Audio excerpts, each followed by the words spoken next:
찬송 276장을 함께 찬송합니다. 찬송가 276장입니다. 아버지여, 이 죄인을 용납하여 주시고 예수님의 이름으로 구원하여 주소서.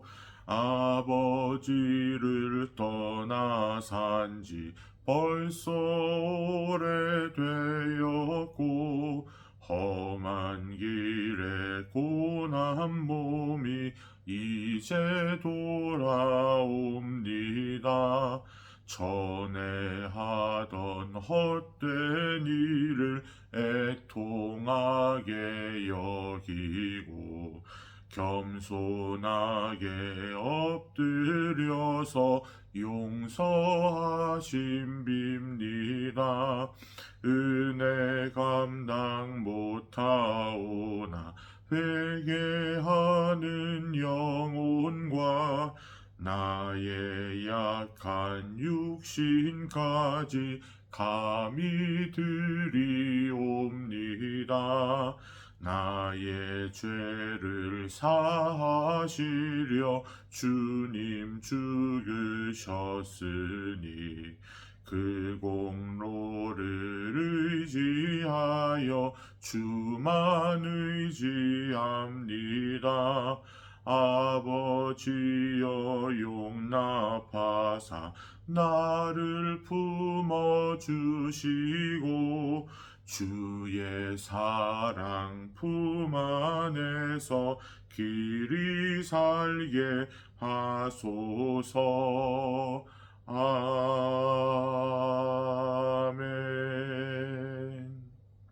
마태복음 5장 23절에서 26절 말씀입니다. 마태복음 5장 23절로 26절. 그러므로 예물을 제단에 드리려다가 거기서 네 형제에게 원망 들을 만한 일이 있는 것이 생각나거든 예물을 제단 앞에 두고 먼저 가서 형제와 화목하고 그 후에 와서 예물을 드리라. 너를 고발하는 자와 함께 길에 있을 때에 급히 사화하라. 그 고발하는 자가 너를 재판관에게 내어주고 재판관이 옥리에게 내어주어 옥에 가둘까 염려하라. 진실로 내게 이르노니 네가 한 푼이라도 남김없이 다 갚기 전에는 결코 거기서 나오지 못하리라. 아멘.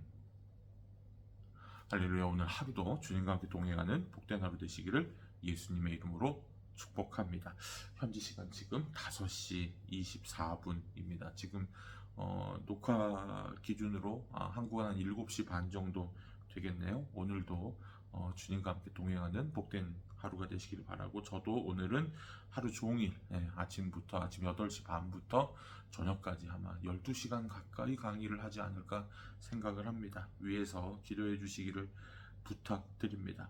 이제 예수님은 두 가지의 구체적인 사례를 들어서 오늘 말씀을 이어가십니다. 첫째는 제사 드리는 상황에 대한 말씀이죠. 이 말씀에도 예수님은 다른 사람을 너의 형제라고 이야기를 하는 거죠. 남을 남처럼 대하지 말라는 거.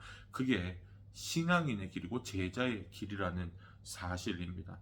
피를 나누었던 아니든 같은 믿음을 가지고 있던 아니든 하나님의 형상으로 지음받은 사람은 모두 다 그분의 자녀라는 뜻입니다. 따라서 우리는 모두 한 분 하늘 아버지를 모신 형제 자매가 되는 거고, 그렇기 때문에 여러분, 우리는 믿지 않는 자들을 전하는 이유는 그들이 남이 아니라 우리에게 형제 자매이기 때문이죠. 그래서 다른 사람을 대할 때 그가 나의 형제 자매라는 사실을 첫 번째로 인식하는 것이 첫 번째 조건이라고 이야기를 하는 겁니다.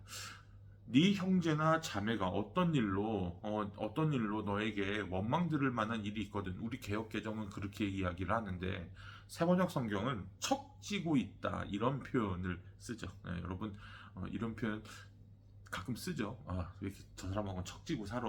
이게 척이라는 게 한 척, 두 척 할 때 그 척입니다. 거리를 두고 산다 이런 말이죠. 이 말은 자신의 언행으로, 그러니까 말과 행동으로 인해 누군가 상처를 받았거나 분노하고 있는 상태를 말하고 있는 겁니다. 앞에서 예수님은 분노를 품고 있는 것만으로도 하나님 앞에 죄가 된다라고 우리는 어제 함께 말씀을 나누었습니다. 따라서 다른 사람의 감정을 상하게 하거나 분노하게 하는 것은 여러분 그 사람과 하여금 죄를 짓게 한다는 것. 그렇죠. 다른 사람에게 원망 들을 만한 일을 하는 건 척지고 사는 일이고 그건 하나님께서 원하지 않는 일이라는 사실입니다. 다른 사람을 분노케 하는 것은 단순히 감정의 영역일 뿐만이 아니라 신앙적으로 생각하면 영적인 문제이기도 한다라는 사실이죠. 그런 사람이 생각이 나면 얼른 그 자리에 재물을 놓아주고 그 사람에게 찾아가서 용서를 구하라라고 이야기를 합니다.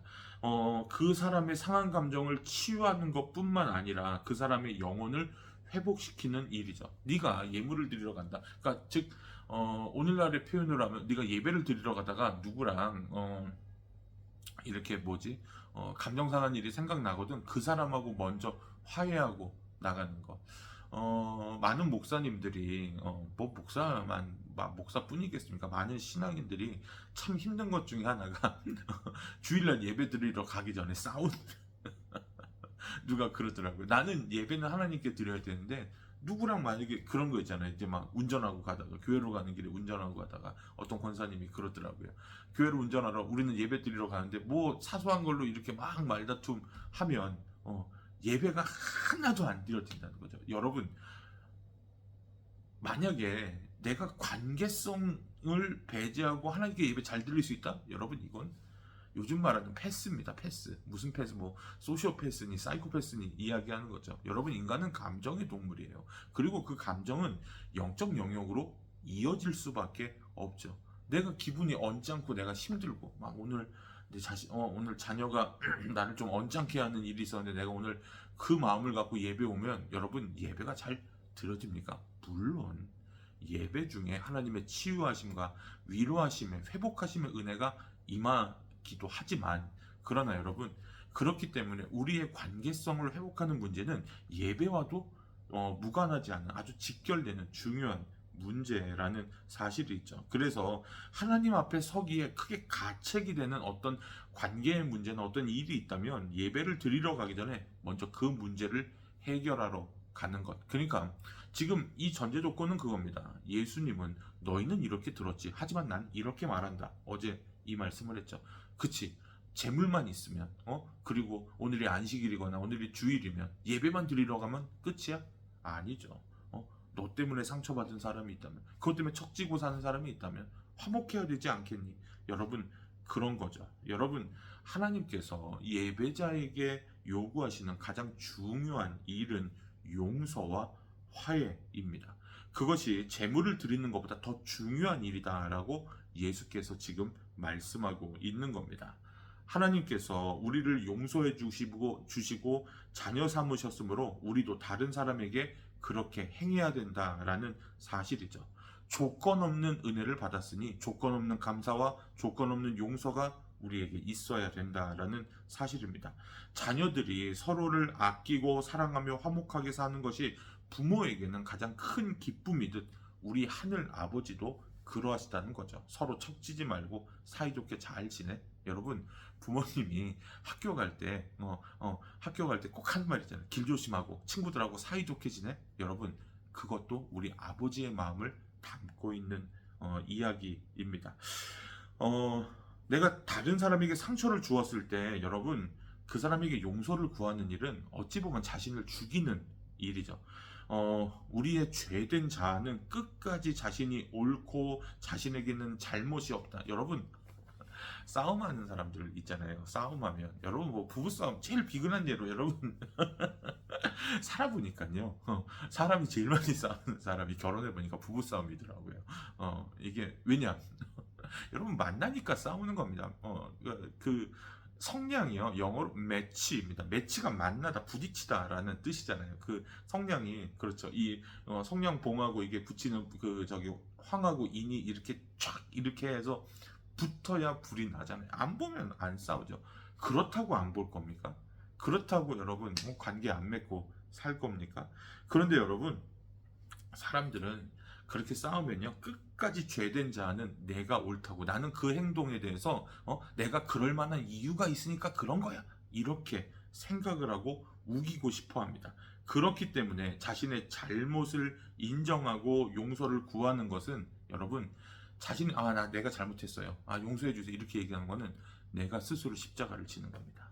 뭐 거창하게 내가 그리스도와 함께 십자가에 못 박혔나, 여러분, 그건요, 제일 먼저 하는 일이 내가 먼저 잘못했습니다 라고 인정하고 화해와 용서를 구하는 거죠. 예수께서 제자들에게 요구하신 대로, 여러분, 우리는 자신의 잘못을 인정하고 용서를 구하는 것으로 우리 자신의 십자가를 지고 그분의 뒤를 따르게 되죠. 두 번째로, 예수님은 고소하는 사람에게 끌려가는 상황을 25절부터 26절까지의 이야기로 예를 들어 이야기합니다. 이것은 앞의 경우보다 더 상황이 심각한 것, 이제 점층법이 된 거죠. 상황이 좀 더 심각한 거. 어제 이야기했잖아요. 너희가 지방법원에 갈 거고 대법원에 갈 거고. 예수님 지금 이런 식으로 얘기를 하잖아요. 이 예수님의 이 산상설교는 어린아이도 이해할 정도로 아주 쉬운 예로 우리에게 말씀하고 계십니다.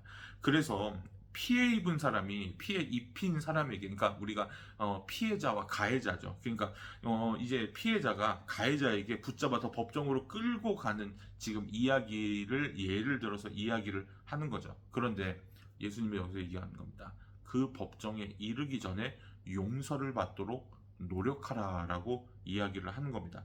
법정에, 그러니까 너희가 만약에 그 용서하지 않는 상황들을 이야기하면서, 만약에 용서하지 않으면 그게 어떻게 되냐면 너희는 법정까지 가게 될 거야.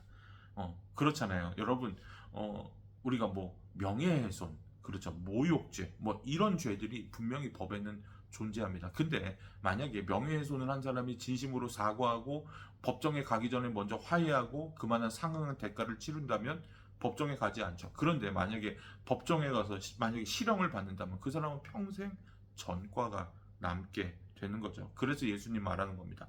법정에 이르기 전에 용서하도록 노력하라라는 거죠.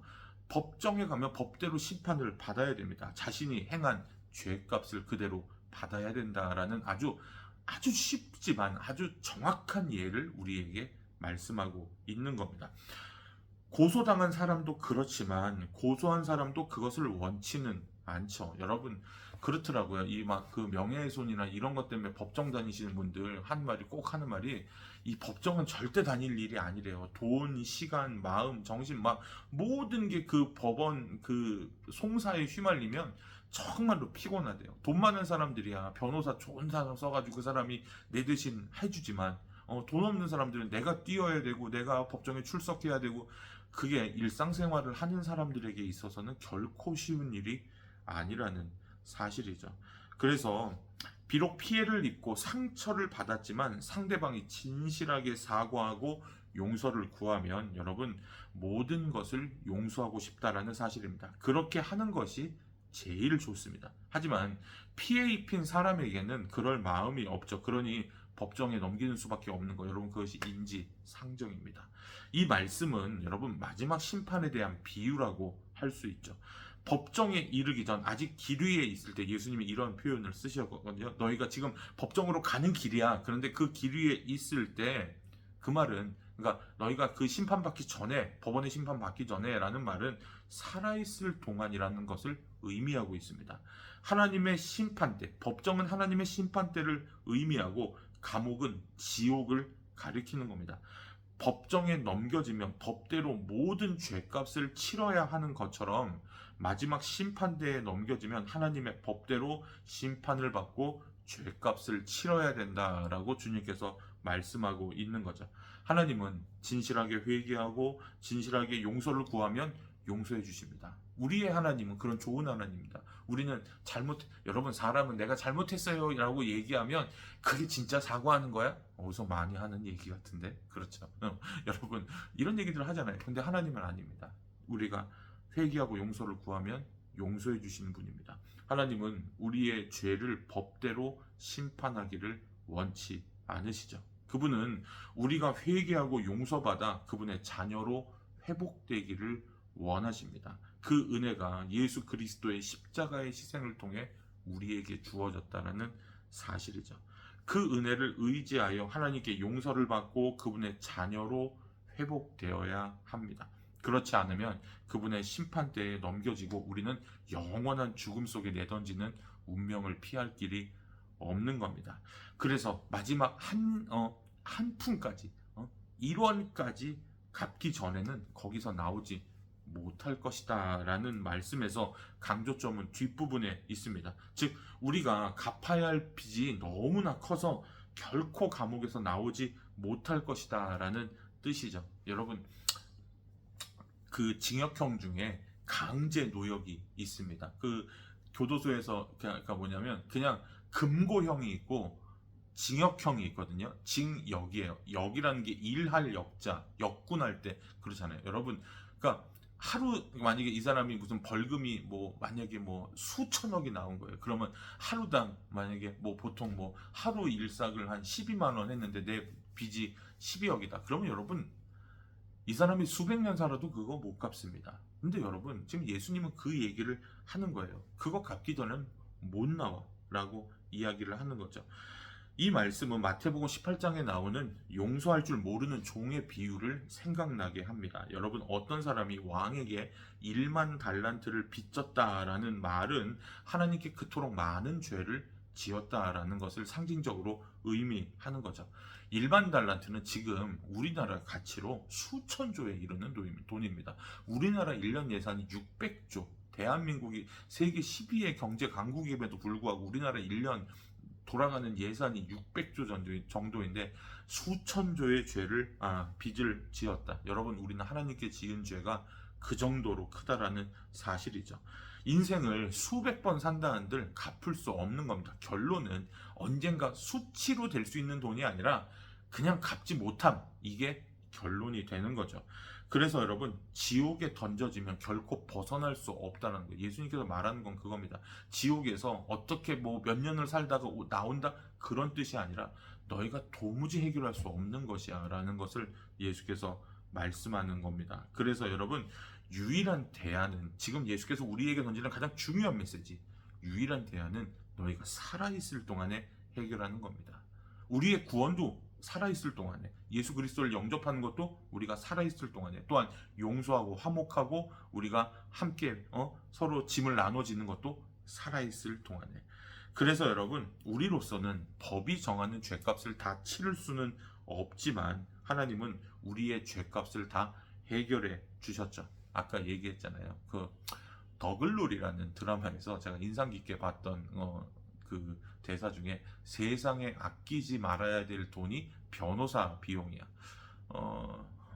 안타까운 얘기로 제 친구도 좀 송사에 휘말렸는데 1심에서 이겨서 2심에서 큰 보상을 받을 줄 알았는데 2심에서 졌대요. 그러니까 그 상대방 측이 2심에서 우리나라에서 제일 유명한 로펌을 써가지고 어쩔 수 없이 2심에서, 뭐 어쩔 수 없다는 표현은 좀 그렇지만 2심에서 패소하고 말았습니다. 그래서 이 친구 아주 전도 유망하고 아주 좋은 저거였는데 진짜 세상 말로 폭삭 망했습니다. 그 법정의 비용과 시간과 그리고 다니던 직장도 잃고.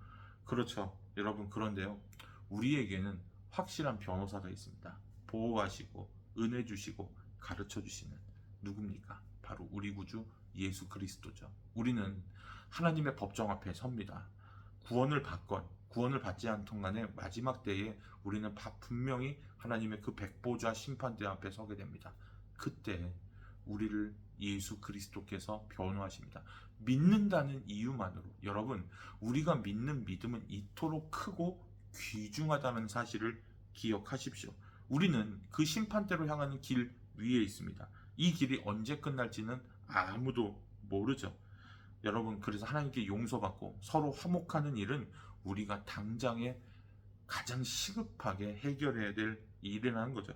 차일피일 미루다가 언젠가 법정에 서서 영원한 죽음에 처해지는 자신을 발견하지 않기를 소망합니다. 먼저 가정 안에서, 관계 안에서, 공동체 안에서 그 모든 관계들을 회복하며 하나님께 칭찬받는 저와 여러분 되시기를 주님의 이름으로 간절히 축원합니다. 기도하겠습니다. 살아계신 아버지 하나님, 우린 너무나 연약하고 죄인입니다. 나밖에 모르는 이기심이고 이기덩어리고 하나님 그저 내 유익과 내 만족을 위해 살아가는 사람들입니다. 주님을 믿는다 하면서 용서하지 않습니다. 그 마음을 끝까지 품고 살아갑니다. 그리고 나는 틀리지 않았다라고 정신승리하며 살아갑니다. 살아계신 아버지 하나님, 내가 나를 돌아볼 수 있는 성령의 은혜를 비춰주옵소서. 하나님, 내가 죄인입니다. 잘못했습니다. 주님께 가는 이 살아있는 이 길 동안에 그 모든 것들을 하나님 실천할 수 있는 믿음과 용기를 우리에게 허락하여 주시옵소서. 아버지의 사랑과 아버지의 은혜가 나와 우리 가정과 자녀들과 모든 공동체 위에 임하도록 함께하여 주시고, 함께 용서하며 살아가는 그 길, 내가 먼저 십자가를 지는 그 길이 천국임을 기억하게 하여 주시옵소서. 함께하여 주신 믿고 감사드리며 예수님의 이름으로 간절히 기도하옵나이다. 아멘. 하늘에 계신 우리 아버지여, 이름이 거룩히 여김을 받으시오며 나라가 임하시오며 뜻이 하늘에서 이루어진 것 같이 땅에서도 이루어지이다. 오늘 우리에게 일용할 양식을 주시옵고, 우리가 우리에게 죄 지은 자를 사하여 준 것 같이 우리 죄를 사하여 주시옵고, 우리를 시험에 들게 하지 마시옵고 다만 악에서 구하시옵소서. 나라와 권세와 영광이 아버지께 영원히 있사옵나이다. 아멘. 오늘 하루도 주님 안에서 복된 하루 되시기를 간절히 축원합니다. 감사합니다.